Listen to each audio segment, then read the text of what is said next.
Good day everyone, handa na ba kayo? Kasi kami handang-handa na kaming i-report sa inyo ang chapter 3 kung saan nag-school si Jose Rizal nung siya ay bata pa sa Benan. Quote from Jose Rizal, the national hero of the Philippines, refers to the town of Benan. It reveals several things about Rizal's upbringing. First is for his family ties, his early learning, and his education. This quote, though seemingly simple, showcases the importance of Benan in Rizal's life and the influence of his family on his path to knowledge. It reveals that education was highly valued, that Rizal's journeys began early in his life with the familiar context of his family heritage.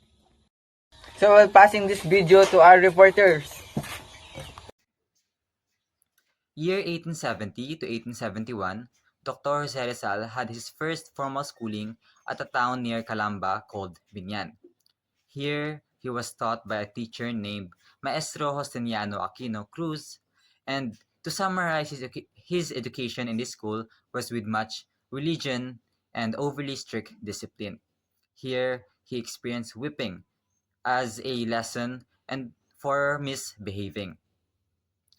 Furthermore, Rizal's first teacher was his mother, Teodora Alonzo Realonda, where he first learned the Latin alphabet as well as the Catholic prayers. And this was further instructed by private tutors named Maestro Celestino and Maestro Lucas Padua. Moreover, his first formal Latin lesson was taught by a person his father hired named Leon Monroy. But unfortunately, his lessons were cut short due to the death of Leon Monroy 5 months after he started tutoring or teaching his lesson to Rizal. Don Francisco was running a private school in Binyan, eager to give his son a good quality. Despite losing his private tutor, Don Francisco remained determined to provide his son Jose with a quality education. He learned of a reputable schools in Binyan, and with his wife Doña Teodora's support, a 9-year-old Jose was sent in Binyan. 1870, Jose left and Calamba for Binyan. In June 1870, Jose bid a farewell to his family in Calamba and returned to Binyan with his second father named Ponciano. The 1.5 hour ended near nightfall, just as the moon was beginning to rise, and they arrived at their auntie's house where Jose would stay. Jose, with his cousin named Alejandro, goes to their auntie's house where Jose was to watch. As evening approached and the moon rose, Jose, with his cousin Leandro, explored the town. However, instead of enjoying the sight, Jose felt overwhelmingly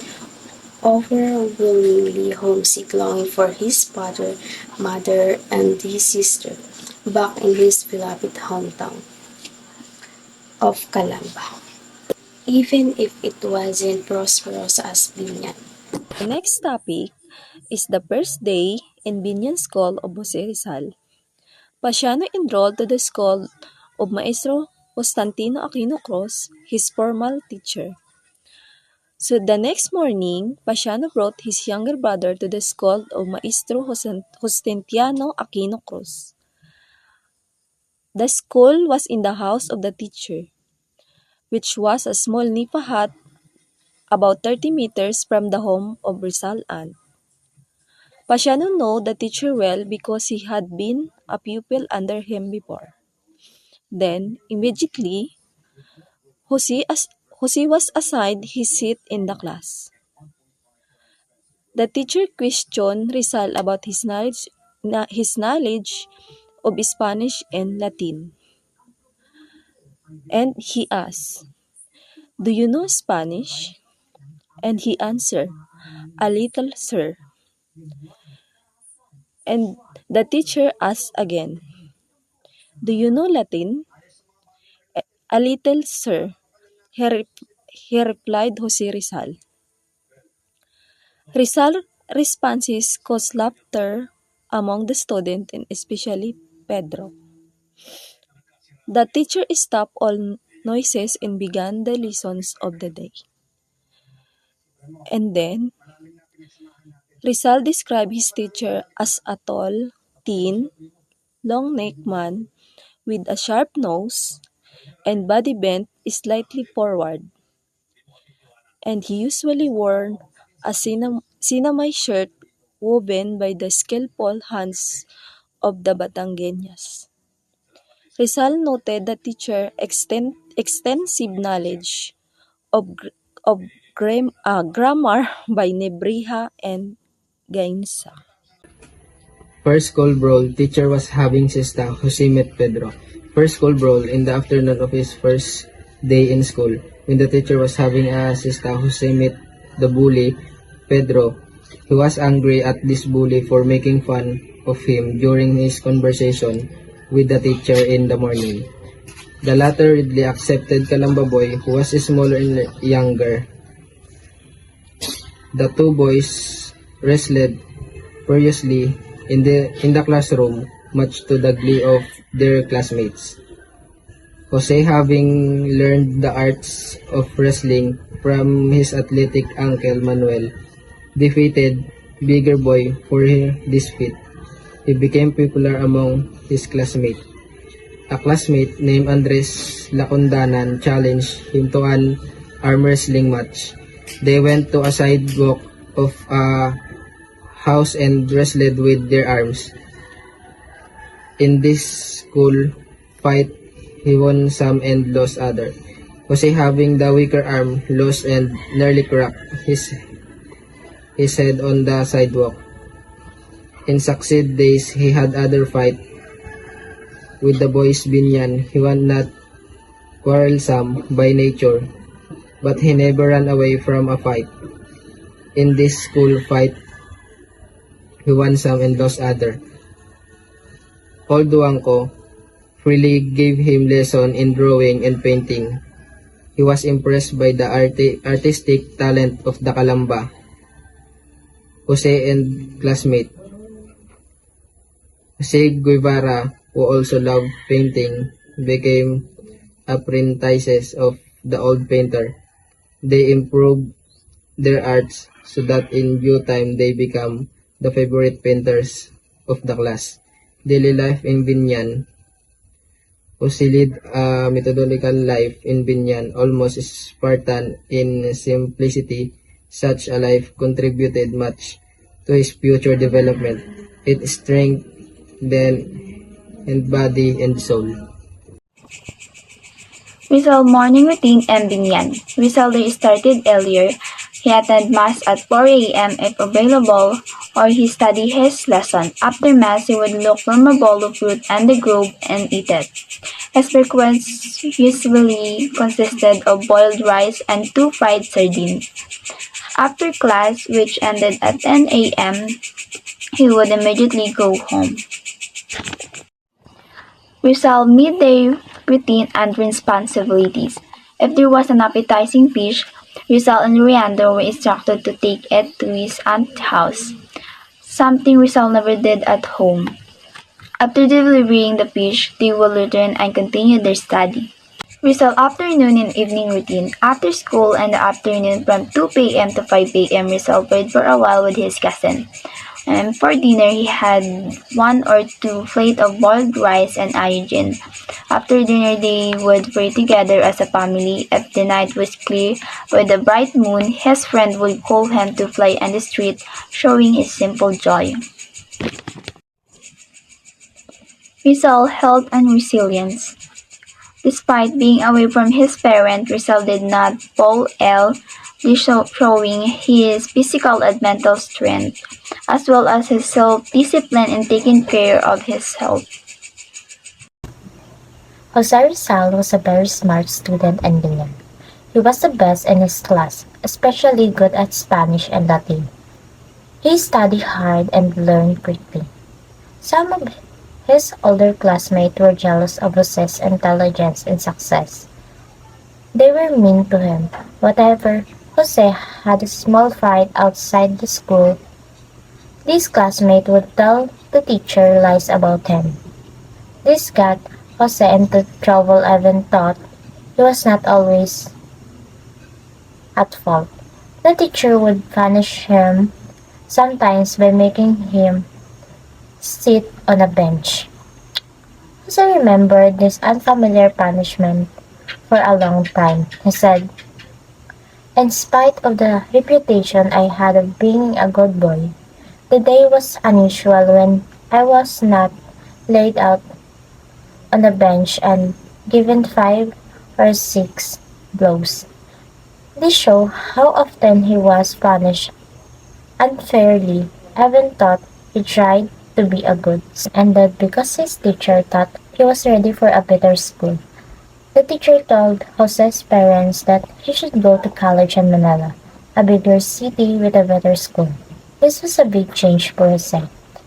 In December of 1871, Jose got a letter from his sister, Saturnina. Said it was time for him to leave. He said goodbye to his friends and teacher and left Binyan on December 17, 1871. He was excited but also maybe a little sad to go to Manila for college. It was his first time on a big ship. A friend of his father took care of him on the trip. When Jose arrived at Calamba, his family was happy to see him. Christmas in 1871 was very happy for him. He was home and he told his brothers and sisters many stories about their fights, adventure, school achievement in Binyan. After the Happy Christmas holiday in 1871, Don Francisco thought of sending Jose to Manila to study. Before June came, tragedy struck the Rizal family. Doña Teodora was arrested on malicious charge that she aided her brother Jose Alberto in trying to poison Alberto's wife. Jose Alberto is a rich Binyan landowner. He had gone to Europe on a business trip. During his absence, his wife abandoned their home and children. When he returned to Binyan, he found her living with another man. The family trouble was amicably settled and Jose Alberto lived again with his erring wife. So, despite na nagtaksod ang kanyang asawa sa kanya, mas hindi niya pa rin magsama sila at hindi pinahinggan ng kanyang kapatid na si Doña Teodora. The unfaithful wife convinced with the lieutenant of the Guardia Civil to fabricate evidence that her husband attempted to poison her, with Doña Teodora as an accomplice. This lieutenant had an axe or palakol to bring against the Rizal family because at one time, Rizal father na si Don Francisco refused to give him fodder. So, ang fodder ito ay pagkain ng mga kabayo. Taking the opportunity to avenge himself against Don Francisco, inaresto niya si Doña Teodora. He was brutal in placing her under arrest. Ordinarily, Doña Teodora, the accused, should have been confined in the Calamba jail. The lieutenant forced their mother to walk on foot from Calamba to Santa Cruz, a distance more than 50 kilometers. So imagine kung gaano kalayo yun ang nilakad ng nanay ni Jose Rizal. Doña Teodora, as a worthy mother of a hero, endured her cruel fate with Christian resignation and courage. After Gomburza's death, Rizal's mother was accused of planning to poison her brother's wife, Jose Alberto. The reason for this was the enemies of Rizal family and his mother's sister-in-law. After being caught by Doña Teodora, he was walked from Calamba to Santa Cruz, Laguna, with a distance of 50 kilometers. He was imprisoned for 2.5 years. On January 20, 1872, the Cavite Mutiny flared up, followed by the execution of Fathers Gomez, Burgos, his beloved professor and friend. The mutiny began on January 20, 1872, when laborers discovered that taxes and forced labor fees had been deducted from their paychecks.